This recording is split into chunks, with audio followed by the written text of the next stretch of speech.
आयुर्वेद के अनुसार हर व्यक्ति अलग है, उसके शरीर में दोषों की स्थिति अलग है, प्रकृति अलग है, वो जिस देश में रहता है वो अलग है, काल अलग है। तो सिर्फ एलोपैथिक मेडिसिन से कि हम एक एलोपैथिक पिल ले रहे हैं जिसकी हम डोज डिसाइड कर रहे हैं कि कभी वो बढ़ जाती है कभी घट जाती है, तो ये हमारी लाइफ लॉन्ग चलती रहती है, तो ये कोई समाधान नहीं है।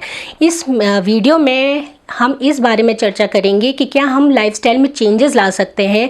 मेरा एक पिछला वीडियो है वो आप ज़रूर देखिएगा, जिसमें मैंने हाइपरथायराइड और हाइपोथायराइड के लक्षण को साइंटिफिकली ढंग से बताया है। तो उन लक्षणों को आप देखिए और जो मैं आगे आयुर्वेदिक उपाय बताऊंगी तो उनको आप ठीक से फॉलो करिए, कि जिससे कि जो आपको लक्षण दिख रहे हैं और क्या आप आयुर्वेदिक उपाय कर सकते हैं कि जिससे कि हम ये लाइफ लॉन्ग हमें ये एलोपैथिक पिल्स ना खानी पड़े, क्योंकि ये जो है हमारे शरीर में दुष्प्रभाव ज़रूर दिखाते हैं। तो इस वीडियो को पूरा अंत तक देखिए और मेरे साथ बने रहिए। और अगर आपने इस चैनल को सब्सक्राइब नहीं किया है तो प्लीज़ सब्सक्राइब करिए, कि जिससे आपको हेल्थ रिलेटेड अपडेट्स मिलते रहें।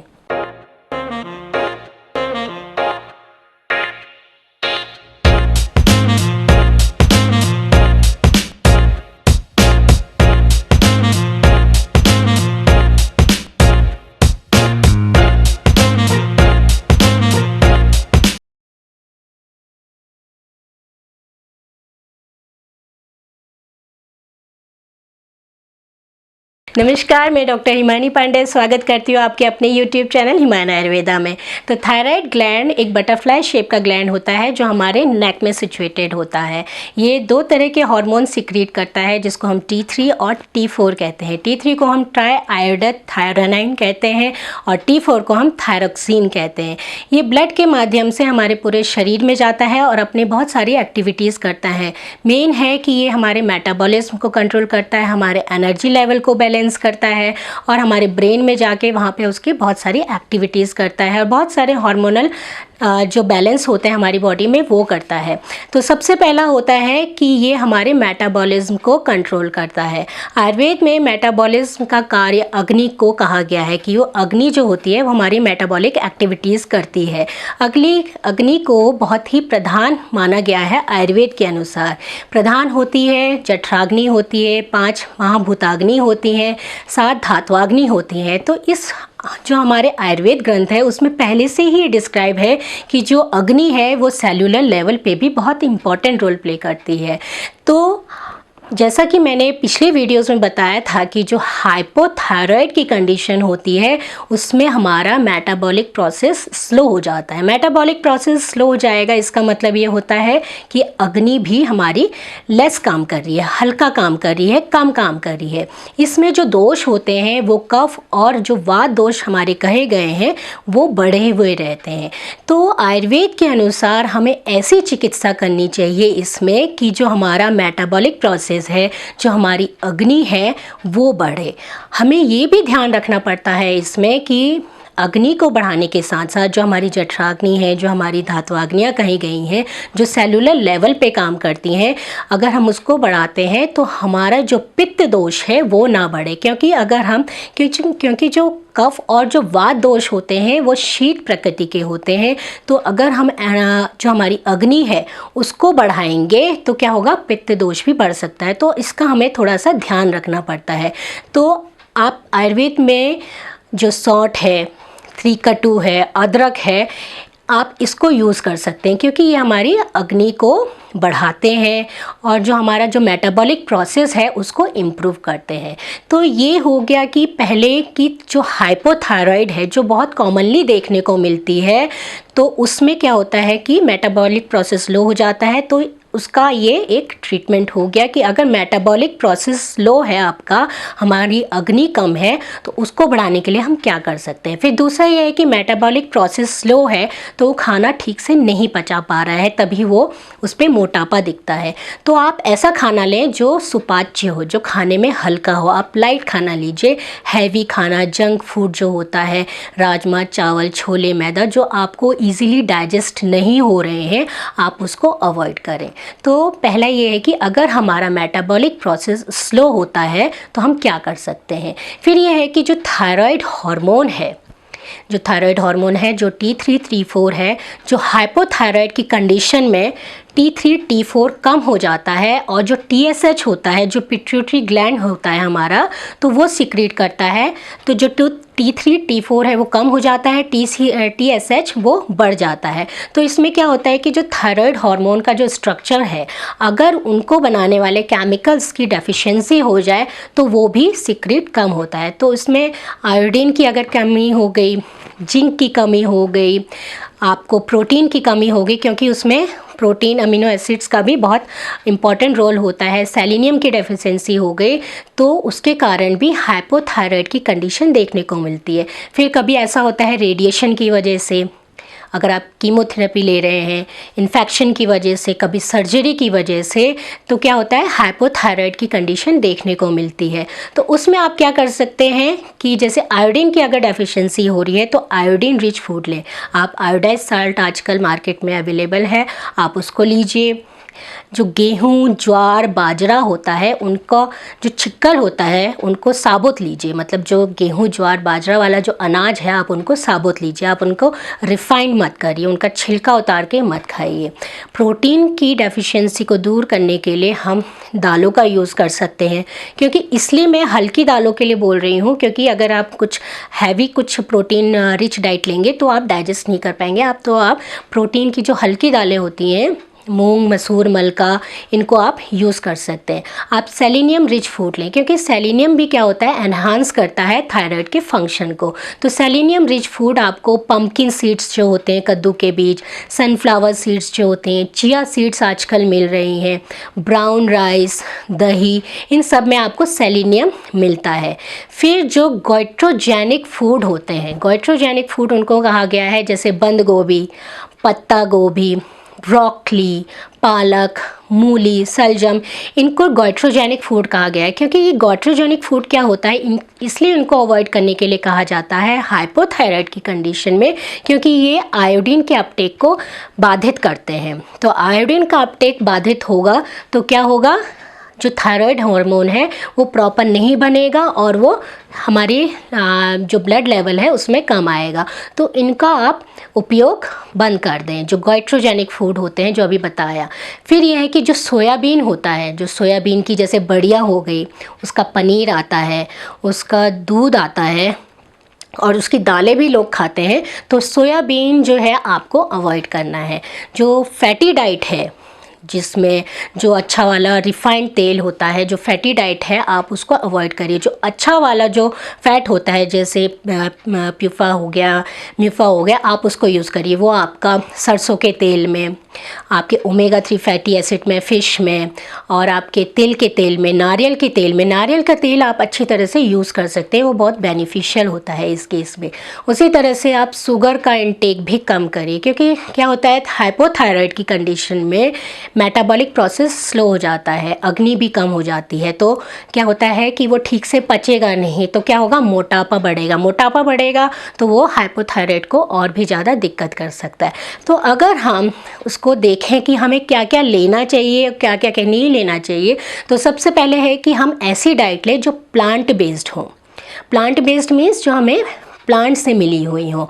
एनिमल बेस्ड जैसे कि चिकन, मटन, आप उसको अवॉइड करें। प्लांट्स बेस्ड डाइट लें और जो एनिमल बेस्ड डाइट है आप उसको अवॉइड करिए। फिर यह है कि आप साबुत अनाज लें। साबुत अनाज मतलब कि आप गेहूँ, ज्वार, बाजरा, आप इनको साबुत लें, इनका जो चोकर है आप ना निकालें। आप गुड़ का यूज़ करें मीठे में अगर आपको लेना है। आप चावल में ब्राउन राइस का यूज़ करें। आप डेट्स यूज़ कर सकते हैं, खजूर यूज़ कर सकते हैं अगर आपको मीठा लेना है। आपको रिफ़ाइंड का यूज़ कम करना है, जैसे कि मैदा हो गया। आप जो सफ़ेद चावल जो आता है बाज़ार में उसका यूज़ कम करें, क्योंकि वो रिफ़ाइंड होके आता है। रिफ़ाइंड ऑयल का यूज़ आप कम करें।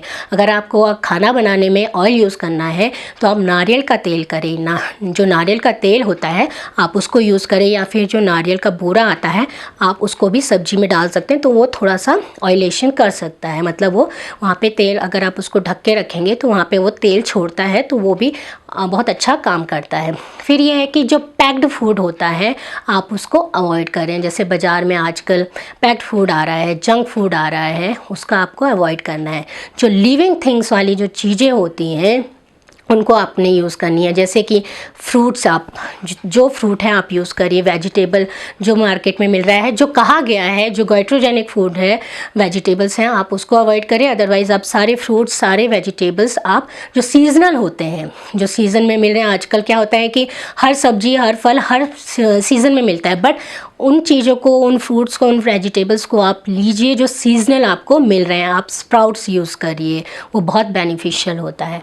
आप ऐसी डाइट लीजिए जो वाटर रिच हो, जिसमें पानी की मात्रा खूब अच्छी हो, क्योंकि क्या होता है जो वाटर रिच फूड होते हैं वो हमारे टॉक्सिन्स को बाहर निकालने में हेल्प करते हैं। फिर क्या है कि इसमें आप खीरा ले सकते हैं, लौकी ले सकते हैं, नारियल का पानी पी सकते हैं, पेठा जो है जो बाज़ार में मिलता है, जिसका पेठे का वो भी मिलती है, मिठाई भी मिलती है, तो पेठा आप बना के उसका जूस भी ले सकते हैं। तो आप इन जूसों को लीजिए, जो बाहर के जो पैक्ड जूस आते हैं आप उसको अवॉइड करिए। जो नेचुरल सोर्स से हमें पानी मिल रहा है आप उसको यूज़ करिए।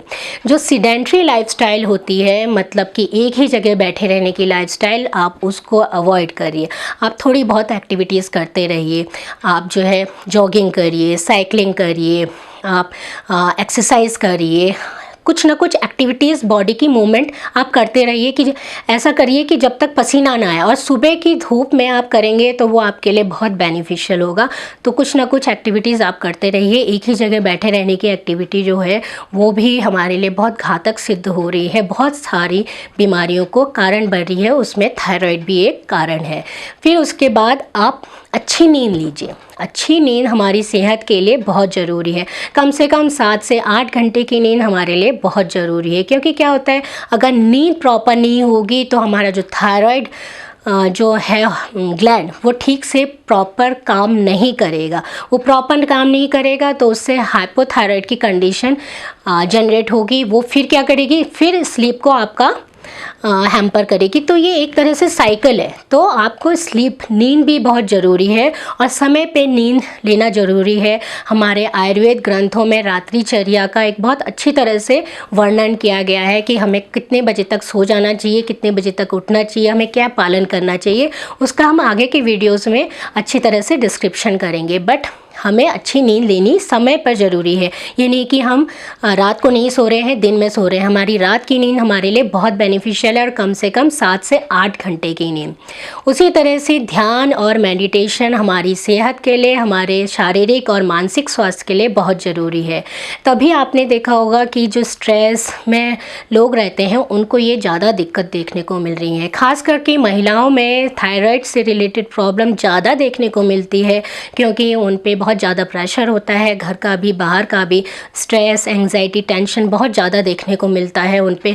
तो फिर क्या होता है कि उससे क्या होता है कि हमारा जो थायराइड हार्मोन है वो डिसबैलेंस हो जाता है। वो जब डिसबैलेंस होगा तो वो फिर आपका क्या करेगा, स्ट्रेस, एंग्जाइटी जनरेट करेगा। तो ये एक साइकिल की तरह है। तो स्ट्रेस, एंग्जाइटी को आप दूर करें, उसके लिए आप ध्यान करें, मेडिटेशन करें। फिर हम ये देखेंगे कि अब हम हाइपरथायराइड में क्या कर सकते हैं। जैसा कि मैं पिछली वीडियो में बताया है, आप उसको ध्यान से सुनिएगा कि उसमें क्या क्या लक्षण होते हैं। अब इसमें ये है कि जो हाइपरथायराइड की कंडीशन होती है, जो हाइपोथायराइड के कंपैरिजन में कम देखने को मिलती है। इसमें क्या होता है कि जो हमारा हार्मोन है T3 और T4 वो बढ़ा हुआ मिलता है, और जो TSH है वो कम मिलता है। तो जो TSH की जो वैल्यू होती है वो T3 और T4 पे डिपेंड करती है। अगर वो बढ़ी हुई होती है तो वो कम मिलेगी आपको, वो उतनी बढ़ी हुई नहीं मिलेगी, वो कम मिलती है। तो इसमें क्या होता है कि जो हमारा मेटाबॉलिक प्रोसेस होता है वो बहुत बढ़ा हुआ रहता है। मेटाबॉलिक प्रोसेस आयुर्वेद में, जैसा मैंने बताया, अग्नि पे डिपेंड है। अग्नि को हम उससे कोरिलेट कर सकते हैं। तो हमारा मेटाबॉलिक प्रोसेस बढ़ा हुआ रहता है तो हमारी अग्नि भी बढ़ी रहती है। तो भी इसमें भूख ज़्यादा लगती है, और वेट, जो भी मैंने लक्षण बताए हैं आप उसको सुनिएगा। तो क्या होता है कि मेटाबॉलिक प्रोसेस बढ़ेगा तो अग्नि भी बढ़ेगी। इसमें जो दोष हैं वो पित्त और वात दोष वो बढ़े हुए रहते हैं। तो हमें ऐसे उपाय करने चाहिए कि जो पित्त और वात दोष ना बढ़े। इसके लिए हम ये देखते हैं कि जो फास्टिंग है वो नहीं करनी चाहिए। अगर वो इंसान फास्टिंग करेगा या बहुत देर तक खाना नहीं खाएगा, कुछ भोजन नहीं करेगा, कुछ ना कुछ नहीं लेगा, तो क्या होगा, उस पर जो है पैनिक अटैक आ सकते हैं, उसको दिक्कत हो सकती है। तो वो कुछ ना कुछ खाते रहे, फास्टिंग ना करे और ज़्यादा हार्ड वर्क भी ना करे, वो भी उसके लिए नुकसानदायक हो सकता है। तो कुछ ना कुछ लेता रहे और अपने को एनर्जेटाइज करता रहे कि उसको ये दिक्कत ना आए।